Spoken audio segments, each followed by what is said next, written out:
Hey everyone, welcome back to my channel, Side Hustle Seattle. So recently I got an email from the Colorado Secretary of State saying that there's been an uptick in complaints against notaries. And so they provide a bunch of resources, FAQs, tutorials, whatever, for you to be able to reference back and get yourself the information that you need if you feel like you are not prepared to do notarizations. To be clear, no complaints against me, but just in general, there has been an increase in complaints against notaries in the state. And honestly, that doesn't surprise me, especially in Colorado. Like, you can become a notary in less than 24 hours, right? You get your oath of affirmation, notarize, you take a quick quiz, you read over a couple materials, you submit your application gets approved in like 3 hours. So it does not surprise me at all that there has been an uptick in complaints. And I saw on Yahoo recently that Ron is actually considered one of the top side hustles of 2022. And so that means like a lot of people are probably looking at this, rushing into the space, hoping to earn some extra income, hoping to earn a quick buck, and just not fully prepared. And being a notary, as you guys already know, it's not like other side hustles, right? Like, the legal implications when you mess up are significantly higher than in a lot of just random side hustles that you pick up. Handling people's most important documents.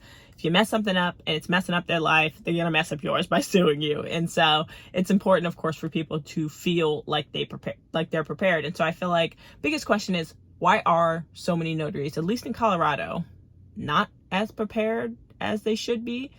And what can be done about it?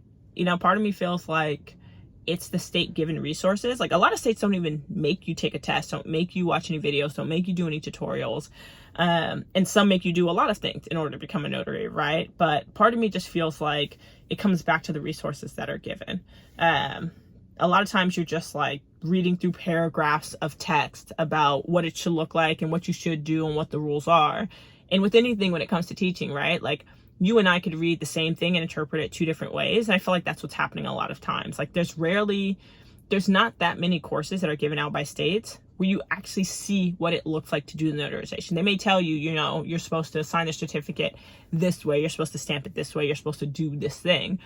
But I may not know what that looks like in practice. And I feel like it would be really helpful if they broke down a little bit more and they saw like a mock signing, or they saw a mock notarization, or whatever the case. Like, a lot of comments I actually get in my comment section when people are on like signing up for Ron platforms, they're like, oh, are they going to teach me how to do the notarizations? And it's like, at this point, when you're signing up for Ron platforms, you should already know how to do a notarization, right? Like, you're already past that point, because clearly you're already a notary if you're already looking for which platform that you're signing up for.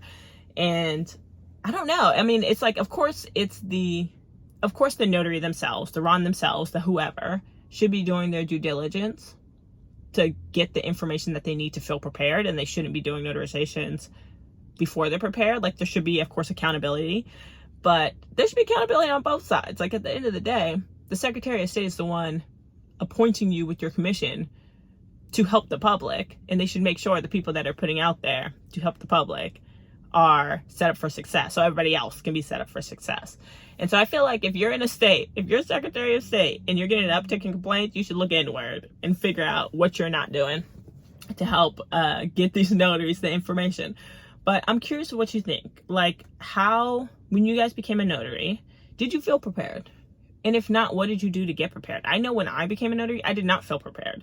And so I didn't do a notarization. Like, luckily I had mentors. There's a ton of videos on YouTube that I deep dove into. Like, I did my research, I did mock signings, I did all of these things to make myself feel prepared. And you get into the situation, you still feel a little bit funny, just like with anything new.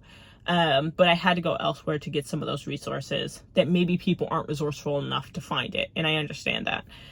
So I'm just curious, like, what did you all do to help get prepared, and how long did it take you to truly feel prepared? I honestly would be super interested in seeing the correlation between notary complaints, time it takes to become a notary in the state, and like state given resources. Like, because there has to be some sort of chart that like has a correlation between more complaints when there's a shorter time to become a notary and less state given resources. Like, the data has to work out in that way, but I'd be interested in seeing that.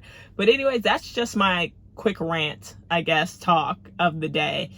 Because honestly, I wasn't surprised to see it. It's unfortunate to see it, But just curious to see what you guys see in your state, and if you feel like this is a bigger issue affecting notaries in every state and not just Colorado.